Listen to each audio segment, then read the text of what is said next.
Pakistan is gearing up to induct its first Chinese submarine to counter Indian naval might. Pakistan, with Chinese assistance, is preparing to induct its first Hangor-class submarine in its Navy's fleet in an attempt to expand its naval footprint in the Arabian Sea. Now, Pakistan inked a deal with China to acquire 8 Hangor-class conventional submarines in 2015, and of these, 4 are being constructed in Wuhan, China, and the remaining 4 will be constructed in Pakistan at Karachi Shipyard and Engineering Works Limited under the Transfer of Technology program. Now, this marks a major addition to Pakistan's maritime arsenal and a deepening of its defense dependence on Beijing. Notably, this move is aimed at enhancing Pakistan's maritime deterrence and securing vital sea lanes linked to the China-Pakistan Economic Corridor, a Pakistan Navy official has shared. Now, the 3,000-kilometer long China-Pakistan Economic Corridor connects China's Xinjiang province to Pakistan's deep water Gwadar port on the Arabian Sea. It provides China with direct access to the Arabian Sea and a secure route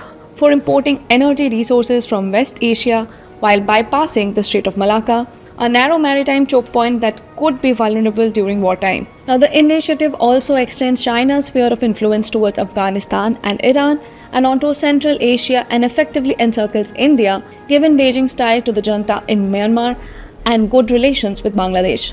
The addition of these 8 Hangor-class submarines will also significantly bolster Pakistan's maritime capability. The Hangor or Type O39A1 class submarines, in addition to having advanced sensors and weapons, are also equipped with the Stirling air dependence propulsion to boost their underwater endurance.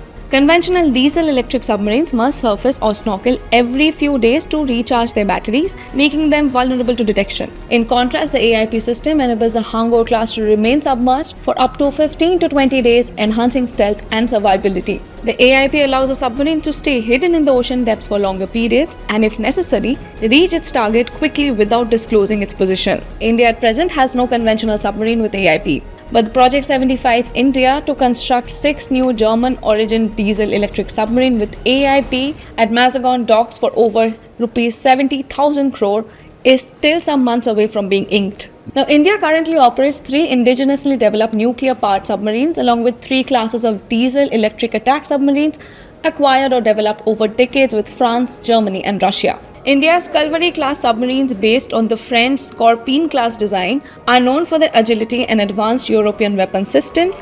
India currently operates 6 Kalvari-class submarines and 3 more are expected to be inducted by the early 2030s. India has already initiated plans to equip its existing Kalvari-class submarines with an indigenously developed AIP system to bridge this endurance gap. For the Indian Navy, which has a vast area of responsibility that stretches from the Strait of Malacca in the east to the Gulf of Aden in the west, the combination of a lithium-ion battery with a fuel cell-based AIP system will result in a revolutionary capability. New Delhi plans to build a 175-ship-strong naval force by 2035 with an increasing emphasis on using domestically made components, but analysts say the pace of construction is slow compared to China, which builds almost 14 warships a year, while India constructs just 4. Beyond submarines, India's maritime strength lies in its carrier battle groups, which provide unmatched reach and flexibility in the Indian Ocean.